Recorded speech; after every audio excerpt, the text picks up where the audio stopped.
अब हामी लगभग करिब चम्पादेवी हुँदै चम्पादेवीबाट करिब 1.5 घण्टाको हिँडाइमा भस्मासुर भन्ने डाँडोमा आइपुग्यौँ।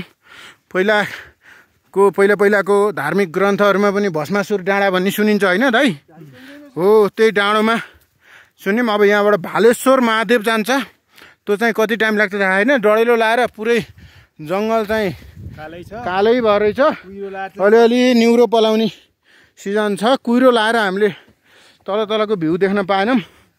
यहाँ हाम्रो असनतिरका भाइहरू पनि आएर यसो चाउचाउहरू खाइरहन्। महाबौद्धका भाइहरू इन्जोय गरिरहन्। कुहिरो डमक्कै लाख। अब यहाँ सुमनजी ल हेर्नुहोस् भस्मासुरको डाँडो। अब लक्ष्मण दाई ठकाइ कतिको लाख? ल यसो घुमाउनु त क्यामेरा। मेरो पनि मजाले पसिना आइरहेछ। अब अझै हामी 2-4 घन्टा अझै हिँड्छौँ होला सुमनजी। अहिले अब हामी आज चाहिँ अलिकति ल दाइ यसो हेर्दै आउनुहोस्। हामी मजा लिइरहेछौँ। हाइकिङ यो अलिकति अझै हरियाली भएको भए रमाइलो हुन्थ्यो। हरियाली हुने क्रममै रहेछ। कुहिरो सब मजा आइरहेको। मेरो पनि खिच्दै आयो कुहिरो लागेर। कुहिरोमा एकदम हो।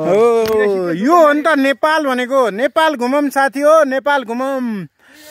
हाम्रैमा छ रमाइलो। यस्तो देख्नलाई कहीँ जान पर्दैन।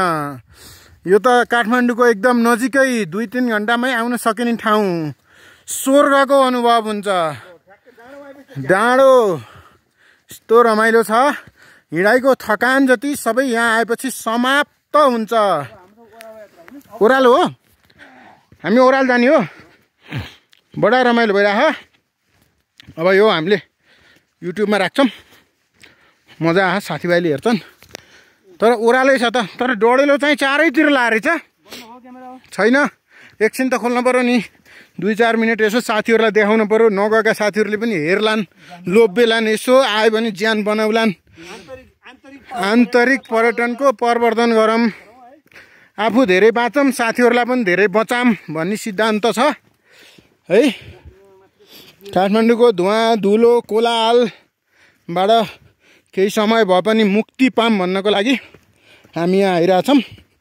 एकदम इन्जोय भइरह। आज हाम्रो लगभग दिनभरिको यात्रा हुन्छ। समयले पनि साह्रै साथ दिएछ। पानी पनि परेन, घाम पनि साह्रै लागेन। कुहिरोले अलिकति डिस्टर्ब गर्यो। सुमनजी केही भन्नु छ? इन्जोय भइरह नि। खाना खाने त मेसो छैन।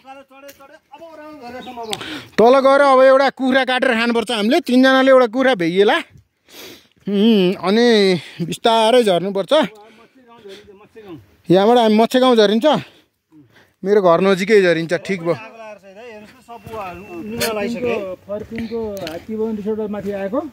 हो, फर्पिङबाट हामी छिरेर मच्छेगाउँ निक्लिने भनेको त राम्रो हो नि है। चम्पादेवीबाट भस्मासुरबाट मच्छेगाउँ। मच्छेगाउँबाट अझ अगाडि गएर मच्छेगाउँ झरेनौँ भने हामी भालेश्वर भनेको चन्द्रगिरी नै पुग्यौँ भने हामी केबल कारमा झर्नुपर्ने हुन्छ। त्यो भएर हामी सकेसम्म अब मत्स्यनारायण झर्ने योजनामा छौँ। हेरौँ बाटो चाहिँ हामीले भेट्छौँ कि भेट्दैनौँ त्यो चाहिँ थाहा छैन। ट्राई गर्छौँ, हेरौँ के हुन्छ। अब नयाँ ठाउँमा गयौँ भने साथीहरूलाई यसो हामीले भ्लग बनाएर देखाइदिन्छौँ। पानी अलि खाउँ है साथी हो। पसिना आइरहेछ, नुन गइरहेछ, रमाइलो भइरहेछ नि। ओके ल बाई।